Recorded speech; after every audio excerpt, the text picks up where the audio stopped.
to the Steps podcast, a space to enjoy empowering conversations on spiritual growth and healing. These conversations are based on the Steps course, a 12-step program designed to bring freedom from negative thought patterns and behaviors, equipping participants with tools to live a more joyful and hope-filled life. In this series, Lou chats individually with a few participants to hear their stories of journeying towards freedom. We hope you enjoy this episode.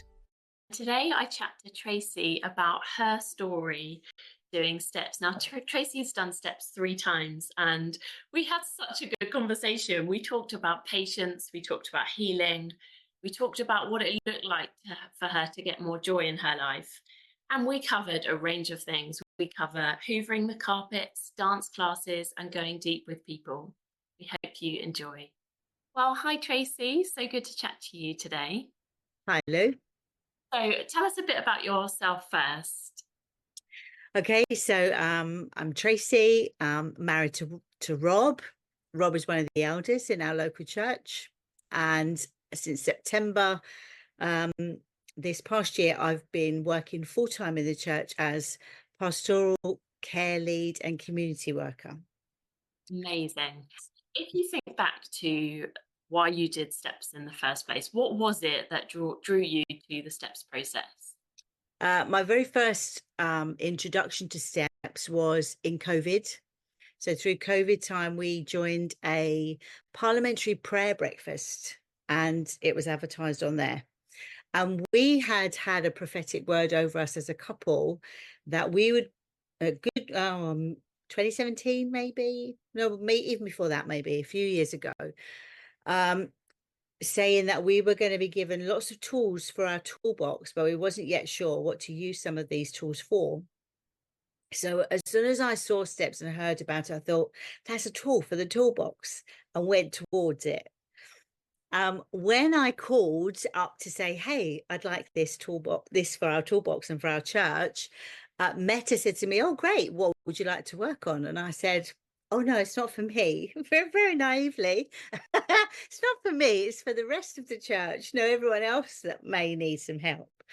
And she very wisely spoke to me about going through the process myself and the benefits. And yes, so I worked, first of all, on my lack of patience, which was how I got started. Yeah. It was funny when I think back to the first time I did steps as well. I remember doing it because I thought, oh, I would love us to do this in our church, so I'll do it for their sake, a bit like you did. And then I was completely floored by the whole thing and realised actually this was entirely for me, not for anyone else. And probably forevermore.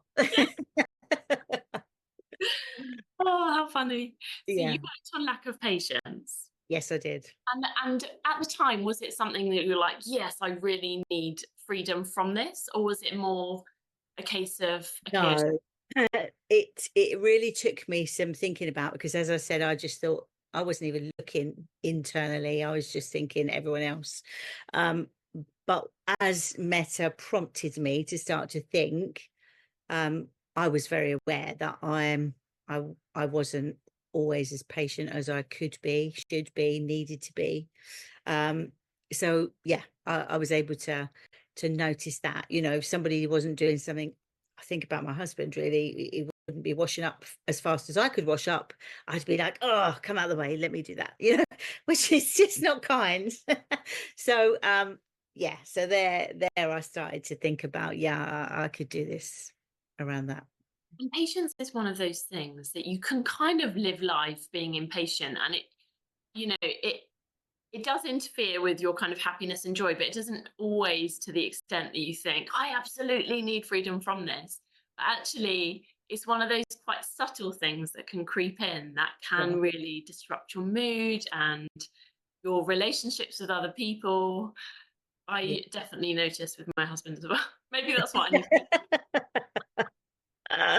yeah. So you decided to work on patience. What was that like going through the steps process for the first time? Well, the very first time, it was strange. I didn't really understand the process very well. And maybe because of my lack of impatience, I just wanted to be done. And the whole process of going through the process was a bit like, whoa, what is this? it took a lot of energy. It took a lot of thinking about. It took a lot of time, and I guess I wasn't really prepared for that. Probably in light of my lack of patience. As I say, I thought, oh, I'll do this course, tick it off, and I'll be done with that. So yeah, but just as in life, and we realize from the many times I've heard Lars talk about life being a marathon, and every time I've entered into this steps process, and knowing that life is one step at a time, one moment at a time, 1 minute at a time, that just, it's caused a bit of a reset in my thinking. So it was helpful. It's a hard lesson to learn, isn't it? Because so much of our culture and our lives are about quick fixes. Like now, if you want to buy something, you can get it on Amazon and it can arrive later that day or the next day. And it's actually really hard and very humbling to do, like you say, the kind of one day at a time, not necessarily seeking and having to kind of learn that a quick fix isn't the answer. Yeah, And absolutely. there was something I read once that said, when you look in the Gospels and the stories of Jesus, he often heals physically in an instant, but you don't see him healing someone's character in an instant. And I No. think that's because character change, like the fruit of it, comes when you do it day to day to day. And that's very much what Steps teaches, that is one day at a time. Mm, And I totally identify with your experience doing the first time, because mine was very similar and I felt very impatient with myself and the process for not kind of fixing me quicker. yeah, yeah. Were there any particular steps that stood out to you? The first time or this time? Either, like, what are there Okay, any? so for me this time, when I look back, I identify with the um God's done some healing in my life, and I can remember the places that he went to, or that we went to, and he dealt with. So I can remember that. But this time, this particular um this particular course, um, step 4 for me was a big one, where I started to really recognize the responsibility that was mine. So in the past, it's been a bit of a confusing space over the 3 times I've done steps, because one of my step processes was around the boundaries that I'd set up, that I'd actually walled myself in. I'd caused that type of, no one's going to hurt me again, due to past experiences. And this time I was bringing the fact that there was a deep rooted seated fear of rejection, and me not really being good enough.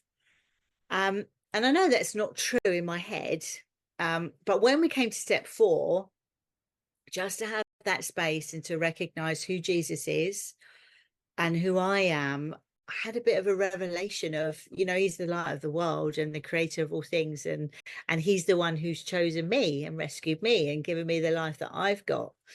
And the whole image of the sun being the light, and the light, the bright, we can't live without the sun, and then myself being hidden in the light and behind the light. And then I had a bit of a revelation that he's also given my life as a light to the world. He's gifted me to the world. Now that can sound a bit bit prideful, but it's not, because it's not me, it's him that's gifted me to the world. So I had that revelation and especially in light of me not being enough, because I have that challenge of, I've got responsibility. I've got care responsibility, and the church, and just the whole level of responsibility now, aside from. So yeah, it really impacted me and my ability to stop and to think and to take seriously. Not that I hadn't taken it seriously, but with a clearer view of myself in this in the position that I'm in life right now. So yeah, that was quite a big one. Yeah, well, That sounds really healing. Like, I Yeah. know in steps we obviously work on our like making peace with the relationship with God and making peace with ourselves and others. And it sounds that like that experience at step 4 was really restorative in terms of both your relationship with God, but your relationship with yourself. Yes. And our Yeah. relationships with ourselves is so often where we get stuck, isn't it? Because we have the Mm, world telling us we're not enough, or we need to be more this or that. And to actually be in absolutely. that space where you realize that actually who God has made you to be and who you are, and living from that place sounds really like healing. Yeah. Yeah. And the 3 steps courses that I've done have all been about healing, deep healing. Yeah. Yeah. So if you think about what the differences are now, having done steps, what would you say they are in terms of life day to day? I'd say I'm calmer, I'm more at peace, um, I'm more joyful, I'm much more relaxed. So, this whole area of not being enough would cause me to be a bit performance based, and that went over every area of my life, so the house is neat and tidy, and I'm neat and tidy, and this and that, and it just goes everywhere. It just spills out, that whole performance based thing. And I'd have to hoover the carpets. If there was fluff on the carpets, I'd get irritated. And it just, oh, crazy, crazy. And I hadn't hoovered my bedroom carpet for about 10 days. Just I only got up this morning and did it. And you know what? It didn't affect me in the same way that it would have done before. And I was like, wow, I've chosen to do other things in the time. I've spent time with the Lord. I've exercised more. I've put different things in place. The carpet came last, whereas before I would have been doing all those jobs and then tacked on to the end of my quiet time, or so the pressure that I'd put on myself throughout my life um has lifted somewhat. Some of those things, does it really matter if there's fluff on the carpet? No, not to that extent. I absolutely love this story because it's, it, it sounds minor, but these are the things that make a difference day to day, aren't they? Yeah, yeah. Kind of change in perspective. And what I've really noticed from what you've said is instead of doing kind of the hoovering, you're looking after yourself and you're looking after your relationship with God. And so the activities that have replaced it are so much more meaningful than like that like initial feeling of joy having a clean carpet, which I totally Yes. identify with because I also like a clean carpet. So if you think about how you've maintained freedom, because I know sometimes you can have this period of time where like, oh yes, things are different now, but over time, old habits can creep back. How are you kind of trying to stay free in these areas? Well, I have set up two ladies groups, two groups of 3. So there's 3 of us meeting at different times in the week. And my hope, well, not my hope, my intention is for openness and accountability. Um, so yeah, I've asked these ladies to join me in a bit of a life share. This is who we are, being authentic. So that's something that I've done. I've also and I've been doing this for a little while, but I've set up a dance class. So met a lovely lady who does she's a personal trainer, so she does dance fit fun. It's beautiful. So I've been doing that twice a week where I can, most definitely once a week, but as often as I can, I go to another one there twice a week. So there's that bit of fun and freedom and joy, because I like dancing, but I didn't particularly enjoy gym type exercising. So that's given me a space where I can just enjoy, and it's good for me too. So yeah, so there's a couple of things. My quiet time in the morning is a definite thing, and I'm not putting the TV on as much as I maybe, you know, I'm just aware of the hours wasted in just watching telly and not really enjoying it. So maybe reading a book, or, you know, and yeah, I feel as though they're things that I'm gonna enjoy doing. I've just weighed up the, you know what, it's that or it's this. I know what's good for me. And that, yeah, I hope and pray that I'm able to maintain that. You know what? I wish I could come to your dance group. That sounds amazing. Oh, I wish you could too. It's great. But again, it really strikes me that like the things that human beings need, it's connection, it Yeah. is movement. Like we're designed to move, and so it really sounds like you're walking more in kind of God's intention for us as human beings. And when we do that, we're always in a healthier place, aren't we? Yeah. Yeah. Just lastly, what encouragement would you give to someone maybe who's listening to this and they're struggling in some way? And what encouragement in terms of steps or just more generally? I would encourage everyone to go to steps. I really, really would. And I do. And I do, with the understanding that it's not a quick fix. It's not an easy, light thing to do, but it's a deep and a very it's a thorough process.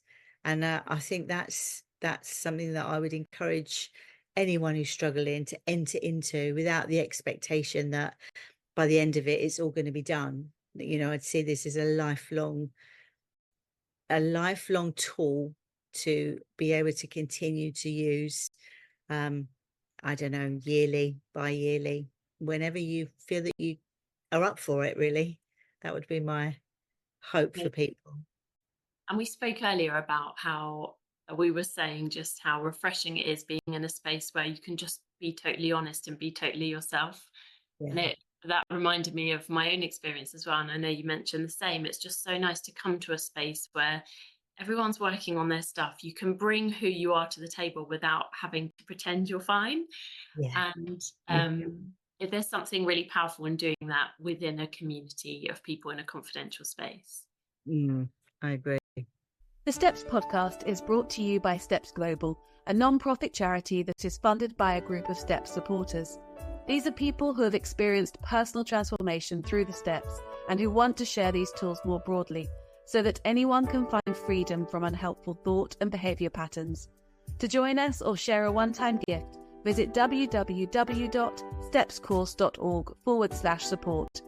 If you are interested in finding out more about the Steps course, including upcoming courses, sign up to our mailing list via our website. Thanks for listening.